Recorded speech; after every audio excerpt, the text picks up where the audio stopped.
যার বিরুদ্ধে আমি রিটটি করেছি তিনি কেন্দ্রীয় ডাকসু নির্বাচনে শিবির সমর্থিত প্যানেল থেকে জিএস পদে প্রার্থিতা করছেন এবং তার বিরুদ্ধে আমার যেই বক্তব্যগুলি ছিল সেগুলি নিশ্চয়ই আমার আইনজীবী আপনাদের কাছে আরও ক্লিয়ার করবেন, কিন্তু আমি যে মূল যে পয়েন্টগুলি রেখেছি সেগুলি আপনাদের সামনে বলছি। সেটি হলো ডাকসু নির্বাচনের যে গঠনতন্ত্র সেটির 2-এর A নাম্বারে যেটি আছে, মানে 2-এর ক, সেখানে আসলে স্পষ্টভাবে লেখা আছে যে ডাকসুর যে মূল উদ্দেশ্য সেটি হলো মুক্তিযুদ্ধের স্পিরিটকে, মুক্তিযুদ্ধের চেতনাকে সমুন্নত রাখা এবং সেটিকে ধারণ করা। বাংলাদেশ ইসলামী ছাত্র শিবির সমর্থিত যে প্যানেল থেকে তিনি নির্বাচন করছেন এবং যে ছাত্র শিবিরের কেন্দ্রীয় কমিটি ঢাকা বিশ্ববিদ্যালয় সেখানেও কিন্তু তিনি জিএস পদে আছেন।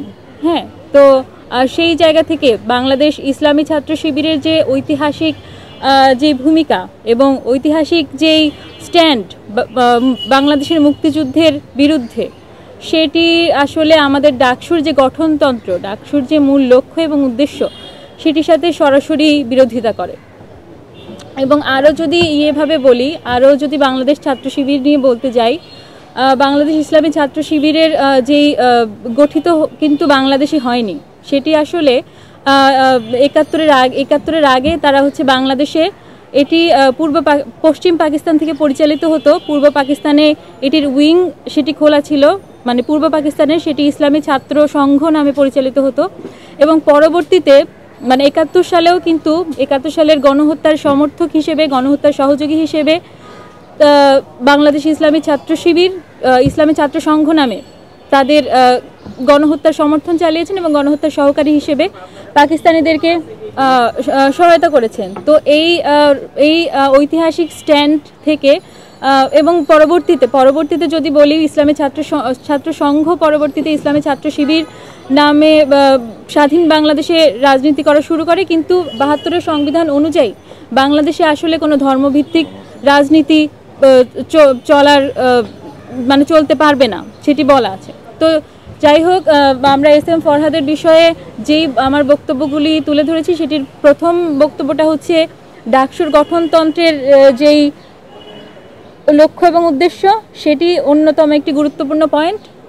এবং অন্য যেটি আছে সেটি হচ্ছে SM ফরহাদ, তিনি যেখানে পড়াশোনা করেন, গবেষণা এবং সমাজ কল্যাণ ইনস্টিটিউট, সেখানের যে ছাত্রলীগের পদ ছিল, ছাত্রলীগের কমিটি ছিল, সেখানে তিনি কিন্তু যুগ্ম সাধারণ সম্পাদক হিসেবে সেই কমিটিতে বহাল ছিলেন। এবং জুলাইয়ের আগে এবং জুলাই পরবর্তী সময়ে তার কাছ থেকে আমরা কিন্তু কোনো পদত্যাগপত্র বা কোনো ধরনের প্রুফ আমরা পাইনি যে তিনি আসলে এই সংগঠনটিতে আর বিলং করেন না। তিনি কিন্তু স্টিল এই সংগঠনটিতেই বিলং করেন এবং একটি নিষিদ্ধ সংগঠনের সদস্য হিসেবে তার কিন্তু এই নির্বাচনে অংশগ্রহণ করার কথা না।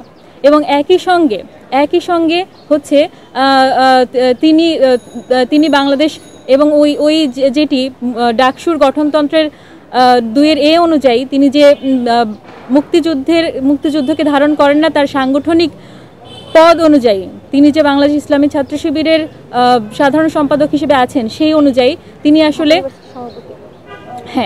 তো সেই হিসেবে মানে তিনি আসলে এই ডাকসু নির্বাচনে তার প্রার্থিতার বিষয়ে আমরা এই বিষয়টি আনার চেষ্টা করেছি, বা এই বিষয়ে আমার রিটের মূল বক্তব্য।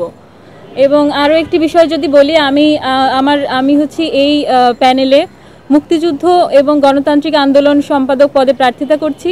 তো সেই স্ট্যান্ড থেকে, সেই কমিটমেন্ট থেকে আমার মনে হয়েছে এই বিষয়টি আসলে মুক্তিযুদ্ধের স্পিরিটকে যদি আমরা ধারণ করি, মুক্তিযুদ্ধের বক্তব্যকে এবং এর মূল মন্ত্রকে যদি আমরা সমুন্নত রাখতে যাই, তাহলে এই বিষয়টিও আসলে আমাদের প্রত্যেকের কনসার্নে থাকা উচিত। আর আরেকটি জিনিস, আমি যেখানে পড়াশোনা করছি, চারুকলা অনুষদ, ড্রয়িং অ্যান্ড পেইন্টিং ডিপার্টমেন্ট, সেখানেও আমি যে শিল্প সংস্কৃতির চর্চার মধ্যে বড় হয়েছি, সেই চর্চার মধ্যে আছি, আমি নিজেকে একজন শিল্পী বলে দাবি করি। সেই জায়গা থেকে আমার মনে হয় যে শিল্পীর যে শিল্পের যে উদ্দেশ্য সেটি হচ্ছে বিস্মৃতির বিরুদ্ধে সবসময় স্মৃতির লড়াইটা জারি রাখা।